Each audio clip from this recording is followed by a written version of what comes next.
Haatii fi abbaan koo halkan gonkumayyuu hin ciisanii gurraan dhagahaa bullaa. Yeroodhaaf maqaa kiyya himachuun barbaadu kanan dhaladheetti guddadhee Jiituu Magariituu Oromiyaa keessatti barnoota kiyyallee kutaa 1 hanga 10tti seeraan maatii koo biratti baradheera. Kutaa 10 ergan xumuree booddee garuu qabxiin maatirikii wanta ana jalaa hafeetiif haati kiyya obboleessa kee biratti baradhu naan jettee naannawaa magaalaa Finfinneetti imaleen kolleejjii Baalaa Taa'oo seeneen baradheen xumuree. Akka carraa ta'ee obboleessi kiyyas achumatti baratee xumuree achuma keessattis barsiisaa ta'ee qacaramee hojjechaa jira ture. Obboleessa kiyya kan hin jedhe kun haadhaaf abbaatiin nuti tokko kan taane miti. Obbolummaan keenyi haati kiyyaa fi abbaansaa wanta wal fuudhanii waliin jiraachuu eegalanii fi inni yeroo kutaa 10 baraturraatii eegalee waggaa 3f jechuun 10, 11 fi 12 mana tokko keessa mana haadhaaf abbaa koo waliin jiraanneetii baratee xumuree. Haati koo ana waliin durba 2 qabdi. Dhiirri gadameessa haadha koo keessaatii hin baane. Abbaan keenya immoo jechuun anaa fi obboleettii kiyya kan dhalche nama ogummaadhaan baay'ee jaallatamu ogummaa hofcoo yookiin immoo baabura yookiin immoo motora midhaanii suphuu dhaabuu fi rakkoowwan kanaan wal qabatan kamiyyuu hojjechuu nama danda'u abbaa ogeessaa. Aanaan keenyi nan qaba jettee ittiin of boonsitu nama akkanaa ture. Haa ta'uutii garuu guyyaa tokko otuma hojjechaa jiruu akka sirratee fi hin sirranne kaasee motora yeroo laalu motorri ka'ee sibiilatti darbachuun laphee abbaa kiyyaa keessa rukutee sibiillitti darbatame kallacha laphee isaa keessa seenee onnee isaa waraanuun daqiiqaafillee lubbuunsaa dachee kanarra tuntariin battaluma abbaan koo yeroo sanatti boqote. Yeroo abbaan koo boqotu ani umriin koo waggaa 13 obboleettiin koo immoo waggaa 10 turte. Maarreegaa bakka kanattidha abbaan koo ijoollee isaa lamaanii fi haadha keenya dhiisee addunyaa kanarraatii kan boqote.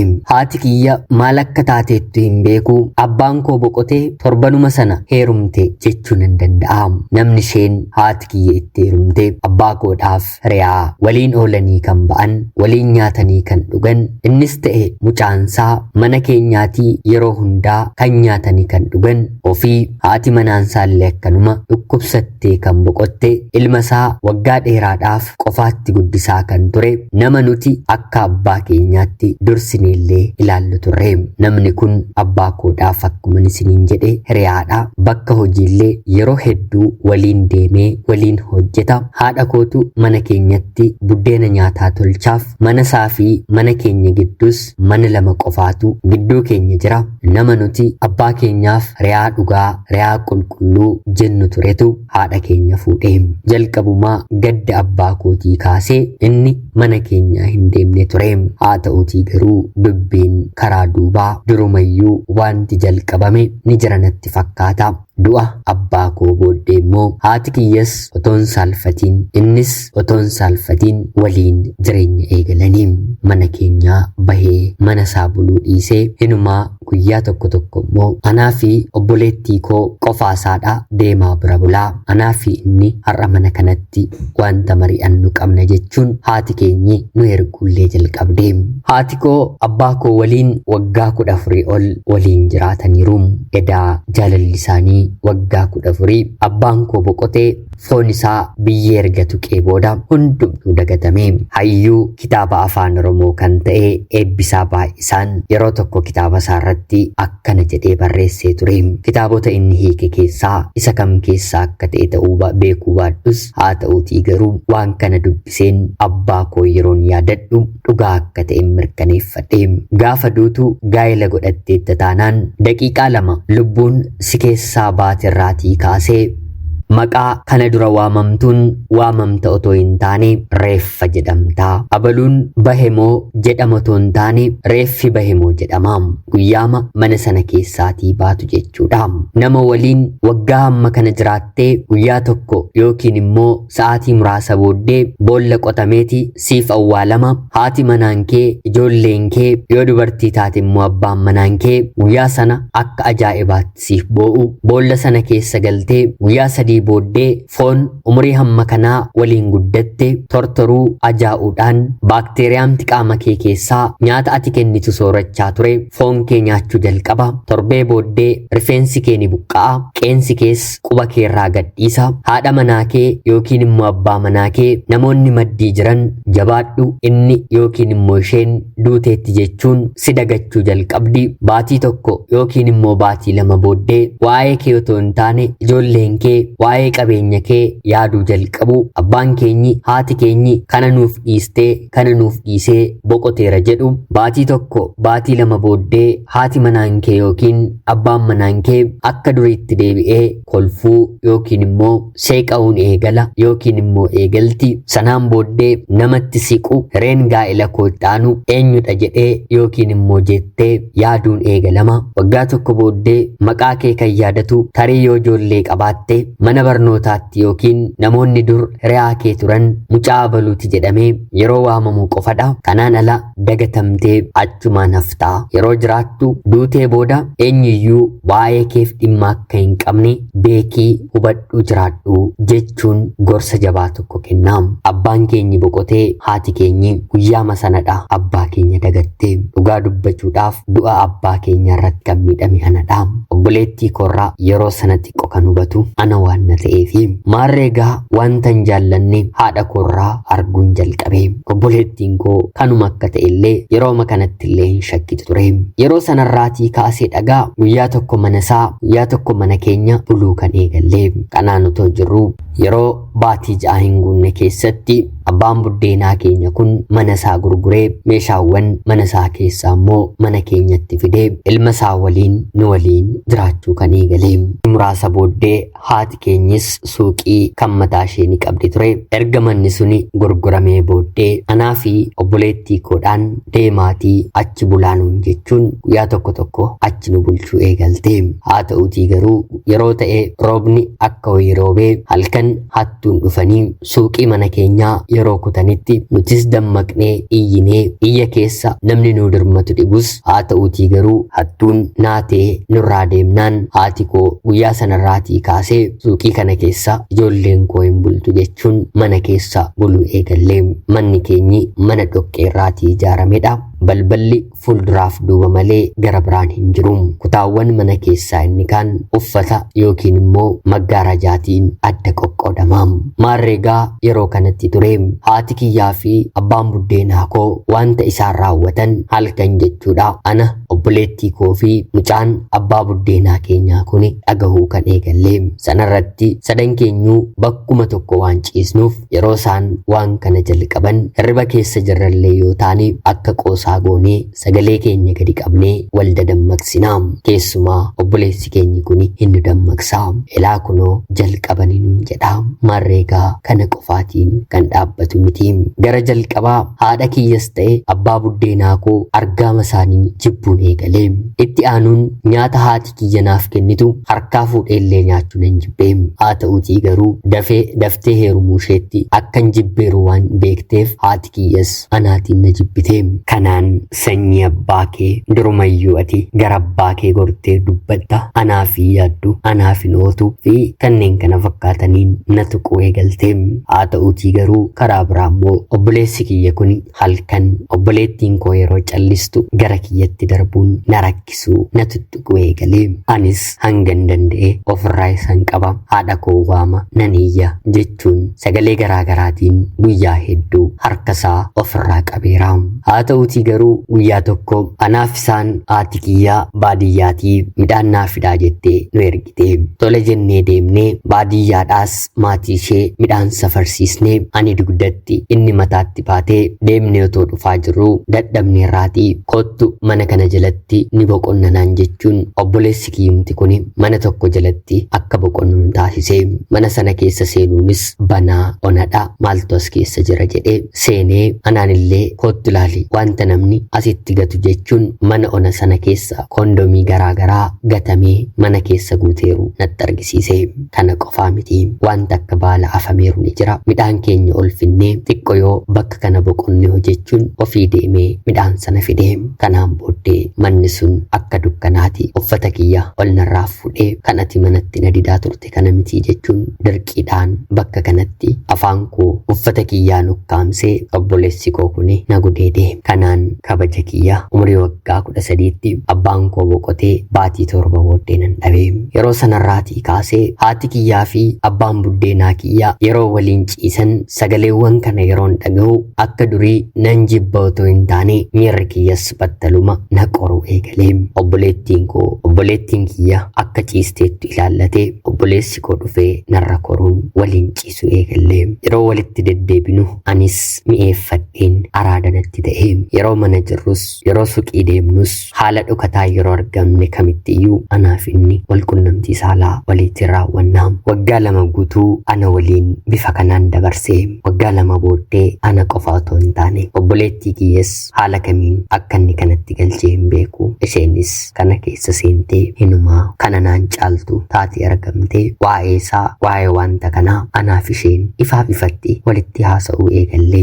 Lamaan keenyu obboleessa keenya kana waliin ifaaf ifatti waliin ciisu eegallee. Haatii fi abbaan keenyi waan isaan godhan nutu beeka malee wanta nuti goonu isaan hin beekanii. Kana keessa waan seenneef obbolaama isaanitti fakkaannaa. Obboleettiin koo dabalamtee waggaa 3 hanganni kutaa 12 xumuree qabxiin jalaa hafee fira bira magaalaa Finfinnee deemee barnoota teeknikaa barachuu eegalutti anaaf obboleettiin koo waliin dabarsine. Kana keessatti si'a 2 gadameessa koo keessatti ulfi uumamee mala aadaatiin deemeen maallaqa suuqii keessaa fuudheen ofirraatii baasiseera. Kanaan egaa inni gara Finfinnee yeroo deemu ani immoo waggaa tokko booddee inni nu biraatii deemee barnoota kutaa 10ffaa xumureen qabxiin na jalaa hafa. Yeroo kanatti kan inni jiru fira biradha mitiire lamaan isaanii bakka tokkotti haa baratanii jechuun abbaan isaa magaalaa Finfinnee mana kireeffannee akka nuti waliin barannuuf haala mijeesse. Anaa fi innis baay'ee gammannee kan durii mana tokko keessa waliin jiraachuu eegallee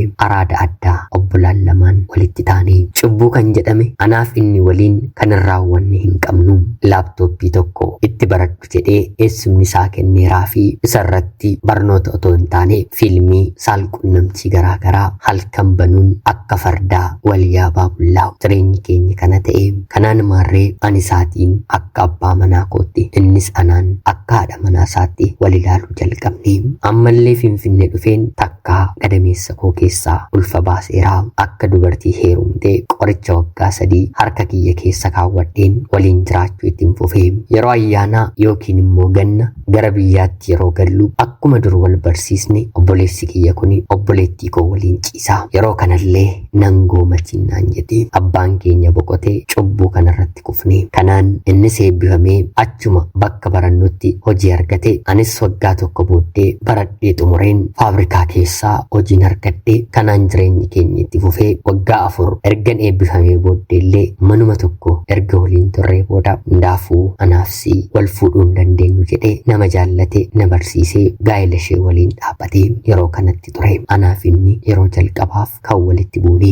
Akka gaa'ela sirrii waliin dhaabbachuu hin dandeenye sirriitti ni beekna. Haa ta'uutii garuu walitti dhufeenyi keenyi kanarra waan darbeeruuf anaaf inni baay'ee rakkanne. Gaa'ela dhaabbatee obboleettii kiyyan dubbisa jedhee yeroo garaagaraatti ana bira dhufee wanta dura wal barsiisne waliin dabarsina. Haati manaan koo ruubii keeyyuu naaf hin taatu jedha. Waggaa amma kana waliin dabarsineerra mitiire amala hin taane ture. Kanaan anis erga ati fuutee jedheen anis gaa'ela dhaabbadhee jiraachuun eegalee. Haa ta'uutii garuu abbaan manaan koo hanga obboleessa kiyyaa naaf ta'uu didee baay'ee rakkadhe. Baay'een gubadhe. Anis mana kootti nagaan qabu innis mana isaatti nagaan qabu sana qofa otoo hin taane obboleettiin kiyyas barattee xumurtee isa barbaacha Finfinnee dhuftee gaa'ela dhaabbattee isheen immoo ifaaf ifatti dhimma isaaniiti warri kiyya yoo beekan jechuun afaanii baastee illee ni dubbatti. Haalan taane keessatti guddannee haalan taane keessatti biqillee cubbuu qabannee saalfachuu dadhabnee kana hundumaa keessatti yeroo waadamnu haatiif abbaan keenya waan tokko hin beekanii akka nuti gaarii taanee bakka gaggaarii qabannee mana dhaabbanneetti beeku. Kanaan maarree utuman kanaan jiru anis daa'iman godhadhee innis daa'ima godhatee haa ta'utii garuu manni keenya nagaan dhibee nagaa dhabeen abbaa manaa kiyya qulqullus nagaan hawwadhee yeroo garaagaraatti anaaf inni erga gaa'ela keessa seenneellee sababa barbaannee wal arginee siree qabannee walarraatii adda baana. Wal argineerra taanaan haalli nuuf mijannaan kana waliif hin dhiisnu mana mataa keenyaatti illee jechuudha. Kana keessan ture waggaa 4 gaa'ela keessa jiraadheen waggaa 4 booddee fedhii kiyyaan abbaa manaa koo jibbuun jalqabee jibburra darbee isuma waliin ciisuun iyyuu waan akka du'aa hammatanii ciisuu natti fakkaachaa dhufe. Dhumarratti jireenyis xiqqoo waan natti ulfaateeruuf anis mee akka namaa deemeen biyya hambaa dhaqeen hojjedhee deebi'a jedheen gara biyya hambaattiin godaanee anaa biyya hambaa deemuu obboleettiin koo dhageesse anaafis jireenya maaliitu naaf toleeralee jechuun abbaa manaa ishee hiiktee dhalatoon godhatiin gara biyya hambaatti dhufte. Ergananii biyya hambaa dhufee booda obboleessi keenya kun rakkachuu jalqabee haadha manaasaa waliin walii galuu dadhabanii inni akkana waliin ciisutti ishee waliin ciisuu barbaade. Isheen immoo nama amantaa isheetti jabduudha. Kana gonkumaa hin godhu jettee yeroo sadidduu dubartii biraa deemuu jalqabee harkaaf harkatti isa qabattee ijoollee ishee lamaan qabatee gaa'elli kee boollattaa galu jettee sadhiiste. Kana qofaa miti abbaan manaan koo kanan siif kennu waggaa 2 qofadha. Waggaa 2 booddee daa'imallee nan qaba jettee as gara kootti hin deebi'iin jedhee natti dubbate. Ani garuu waggaa 3 guuteen hin galtu jedhee yeroo inni na kadhatu amma yoonaa hin fuune moo kanan si eegu waggaa 2 qofadha jettee natti fokkoraa turte miti. Ani bara darbe fuudheen gaa'ela koo waggaa 1ffaa kabajachuuf baatiiwwan muraasatu na hafeera yeroon jedhuuni dhugaa sedhee mana maatii isaa jira. Qoricha lubbuu namaa balleessu fudhatee rabbi guddaatu isa dhoolchee inni gaa'ela isaa hamma kanaatti jaallata kabaja. Ani garuu gaa'ela koof bakkan dhabee kan koosinollee sadaffaarratti maatiinsaa dhiisisheen gatii ishee argatti jechuun dubartii gara biraa mucaa isaanii fuusisanii yeroon bilbiluu fi daa'ima kiyya qofaatti naaf kennu daa'ima kiyyan dubbisaa. Seenaan koo kanaan hin dhaabbanne kun cubbuu anaa fi obboloonni koo waliin raawwachaa turredha. Kan ittaan immoo gatii keenyaa otuma biyya garaagaraa teenyee hojjechaa jirru obboleettiin koo akkuma obboleessi keenyi gaa'ela isaa diigeen yeroon kontiraata ishee waggaa 2 xumuramee ture maallaqallee walitti qabachaa waan turteettuuf amma immoo deemiin obboleessa koo waliin fataa jedha jettee biyya Arabaatii obboleessa keenya kana bira dhufte. Egaa maaliif akka dhufte isinumtuu ni beektu. Wal arganii innis deemee ishee fudhatee haa ta'uutii garuu torbee tokko magaala garaagaraarra naanna'anii erga bashannanaa turanii booda nyaata akkamii mana akkamiitii akka nyaatan kan hin beekamneen jalqaba isheen dhukkubsattee nyaata summiidhaan tuqameeru nyaatteetta jedhamte otuma hospitaala dhukkubsachiisaa jiru sa'aatii muraasa booddee innis dhukkubsate. Kanaan booddee kan nuti beeknu bilbilli anaa fi maatii koo akkanuma haadha manaa obboleessa koo irratti bilbilamee reeffi isaanii ilaalamuuf gara hospitaala Phaawulositti ergineerraa kan jedhu qofadha. Waan beeknu hin qabnu. Guyyaa tokkotti lamaan isaanii addunyaa kanarraatii darbanii haatiif abbaan kiyya dhufanii biyya hambaatii galuu isheellee otoo hin dhagahin reeffa ishee fudhatanii gara biyyaatti galanii hawwaallatanii sanuu abbaa waan hin qabneef reeffa isaaniitti yaaltonni yookiin immoo hakiimonni bakka hedduu kukkutanii mi'a qaama isaanii keessaa fuffuudhaniiru. Biyyaa hanga Finfinnee gahamutti maatii koottillee guyyaa tokko waan fudhateef reeffayyuu giddii kadhatamee maallaqni kanfalameetu kennamee fi innumti hafeeyyuu jechuudha. Obboloonni koo lamaan dhumni isaanii kana ta'e kanafte anadha. Gadda isaanii eeyyama fudheen torbee 2 taa'een daa'ima koo jaan argeen gara biyya hambaatti deebi'ee obboloonni koo kanaan dhuman animmoo cubbuu kiyyaaf maaltu akkan eeggatu nan jiraadhaa nan du'aa wanta beekuu qabu. Haa ta'uutii garuu erga isaan boqotanii booda halkanillee akka nama gadi jedheen rafuu hin danda'u. Wanti ta'e narraatii fudhatameera. Meeshaamti mana keessaallee yoo kufe lubbuu kiyya dabarsuuf wanta ka'ee dhaabbatee na rukuchuuf jedhee deebi'ee kufe natti fakkaata. Ifaanan sodaadha, konkolaataanan sodaadha, bishaanillee dhugeen xiqquma yoo tinnina jedhe waantan du'u natti fakkaata. Qufaanillee yoo na qabate kana ni argu reeffi kiyya saaxinii keessa galeetii. Hangan danda'u Rabbi cubbuu koo fi cubbuu obboloota koo darbeen akka dhiisuuf halkaniif guyyaa walitti bu'aan jira. Haa ta'uutii garuu qalbiin koo sammuun koo balleessaa cubbuu kaleessaarraa naaf haaromuu bilisa bahuu hin dandeenye. Otuu ta'ee gaa'ela koo deeffadheen abbaa manaa koo fi daa'ima koo waliin jiraadhee innis dhiifama naaf godhee baay'ee natti tola. Haa ta'uutii garuu gaa'ela erga dhaabbatee booda jireenya haaraa gammachuu qabu jalqabee takkaafillee sagalee isaa na dhageessisee hin beeku. Biyya hambaatii galuunis hiikanaaf hin arganne. Otoo rakkatiin qufeen biyya hambaa deemeen yaada kana keessatti bakka namatti hin dubbatanne, bakka namaaf icciitiin koo hin qooddanne ta'een dhukkubsattuu ta'een jiraachaa jira. Erga obbolaan koo dhufanii dhumanii uffata gaddaas ofirraatii buusee hin beeku. Tarii anaanis akka obboloota koo dheekkamsatu na argata yookiin immoo Rabbi dhiifama naaf godha. Sin obboloonni koo seenaa kiyya dhaggeeffattan Rabbi dhiifama akkanaaf godhuuf naaf kadhadhaa. An obboleettii keessan biyya hambaarraatii ulfaadhaa nagaatti galatoomaa. Yooyyaa shamaa akkam jirtu kabajamtootaaf hordoftoota qophii keenya. Nagaaf jaalalli tokkummaan bakka jirtan hundaatti hunda keessaniif haa ta'u jecha guyyaa har'aallee seenaa ajaa'ibaa nama barsiisu jireenyi maalirraa kaatee eessa akka nama buustu seenaa obboleettii keenyarraa dhaggeeffanneerra. Kana duras seenaawwan wal fakkaataa jireenya miidhamaa ijoollee dhiiraa fi dubartii waliin ciibsuu maatiin haatiif abbaan wanti godhan gurra ijoollee irratti hangam dhiibbaa akka inni qabu of eeggannoo gochuu dhiisuun eessaan akka nama ga'u seenaa gara biraarrattis dhageessaniitu har'as kunoo isiniif dabaleera. Dhaamsi seenaa kanaas ta'e dhaamsi kiyya maaloo of eeggannoo godhaa. Otoo hin beekiin dhaloota balleessuu dandeessu dhaamsa jedhu isiniif hin qabaa. Qopheessuuf qindeessuun isin waliin kanan ture ani Gammachiis Tashoomeedha. Seenaa barsiisoo gara biraatiin haga walitti deemnutti bakka jirtan maraan turtii gaarii.